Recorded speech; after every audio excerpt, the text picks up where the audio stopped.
मंत्री नए तो चुनौतियां कई। यही कुछ हाल है जब से स्वास्थ्य मंत्रालय में बदलाव हुआ है और मनसुख मांडविया को ये जिम्मेदारी दी गई है। बार बार उनकी ये कोशिश रहती है कि औचक निरीक्षण किया जाए जहां पे पहचान जाहिर ना हो और चीज़ों का पता भी लगाया जाए, क्योंकि बिना ज़मीन पर उतरे हालात का अंदाज़ा आप नहीं लगा सकते। और यही बड़ी वजह है कि पहले हमने देखा कि एक रात वो CGHS के डिस्पेंसरी में पहुंच गए थे, जहां पे डॉक्टर ने वाहवाही बटोरी, डॉक्टर को तारीफ़ भी मिली थी उनके काम करने को लेकर। वहीं एक दिन एक देर रात का वाक़या है जब वो दिल्ली के सफदरजंग हॉस्पिटल पहुँचे और वहाँ पे उन्होंने जायज़ा लिया। हालांकि अधिकारी उनके साथ थे, लेकिन तमाम लोगों को उन्होंने हिदायत दे रखी थी कि वो दूर रहें और चेहरे पे एक लंबा सा मास्क लगा के वो पहुँचे ताकि उनकी पहचान जो है वो जाहिर नहीं हो। इसी दौरान वो किसी बेंच पे बैठ के चीज़ों को देख रहे थे, मूल्यांकन कर रहे थे, समझने की कोशिश कर रहे थे, तभी एक गार्ड ने उन्हें डंडा मारा। ये खुद मनसुख मांडविया ने सफदरजंग के कार्यक्रम में कहा कि उन्हें एक गार्ड ने डंडा मारा देर रात में और उन्हें वहाँ से भगाया।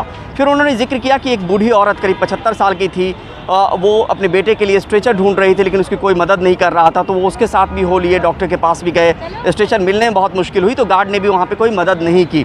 तो तमाम चीज़ों को लेकर एक तो पहलू वो है कि कोई कमियां क्या है और कमियों को बताने की बात हुई।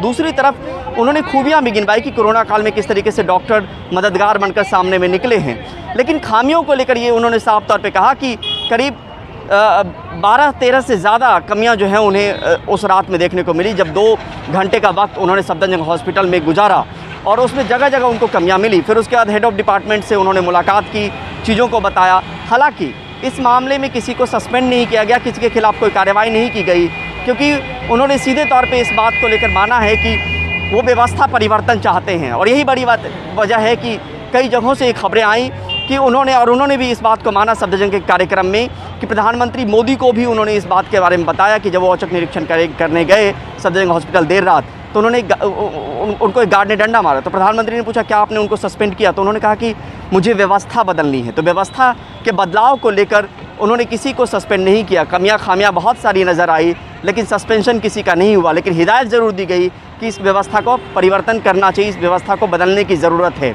उन्हें सफदरजंग में जो बाउंसर्स होते हैं उसको देखकर भी अचंभा हुआ कि जहाँ पे मरीज आएंगे वहाँ पे बाउंसर्स की आखिर क्या ज़रूरत है।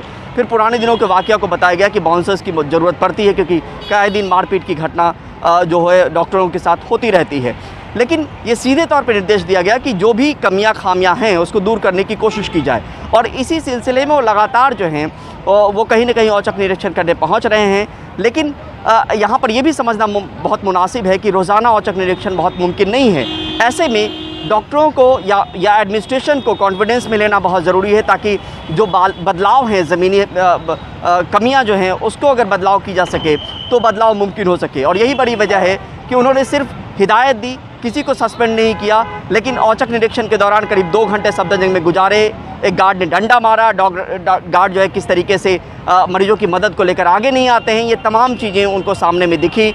उन्होंने सीधे तौर पे जो हेड ऑफ डिपार्टमेंट्स हैं उनसे उनकी बैठक ली और उन्हें बताया, हिदायत दी कि इस व्यवस्था में बदलाव होना बहुत ज़रूरी है। और यही बड़ी वजह है कि किसी को सस्पेंड नहीं किया जा रहा है। तो ये तमाम चीज़ें बताती है कि अगर आप किसी ज़मीनी हालात को समझना चाहते हैं तो ज़मीन पर उतरना बहुत ज़रूरी है। और इसी के मद्देनज़र लगातार जो केंद्रीय स्वास्थ्य मंत्री हैं मनसुख मांडविया, वो लगातार इस तरीके का औचक निरीक्षण कर रहे हैं। मैंने पहले भी दोहराया कि CGHS की एक डिस्पेंसरी वो देर रात पहुँच गए थे। वहाँ पर उन्होंने डॉक्टर ने जिस तरीके से उन्हें देखा, क्योंकि चेहरे पे मास्क था तो पहचान नहीं आई, नाम उन्होंने छुपा रखी थी, अनिल लादड़िया अपना नाम बताया था। और इस बार जब यहाँ पे सफदरजंग हॉस्पिटल आए तो एक आम मरीज बन के आए, आम इंसान बनकर आए, जिसमें भी आज के दौर में बहुत आसानी से आप अपने चेहरे को छुपा सकते हैं, क्योंकि मास्क अगर आप बड़ा सा पहन लें तो कोई बड़ी बात नहीं कि आपको कोई पहचान पाए। और यही बड़ी वजह कि इसका उन्हें फ़ायदा मिला और ये समझने में आसानी मिली कि आखिर ज़मीनी हालात किस तरीके के हैं, दिक्कतें कहाँ पर हैं। और इस लिहाज से कोशिश और कवायद का सिलसिला केंद्रीय स्वास्थ्य मंत्री ने ज़रूर शुरू किया है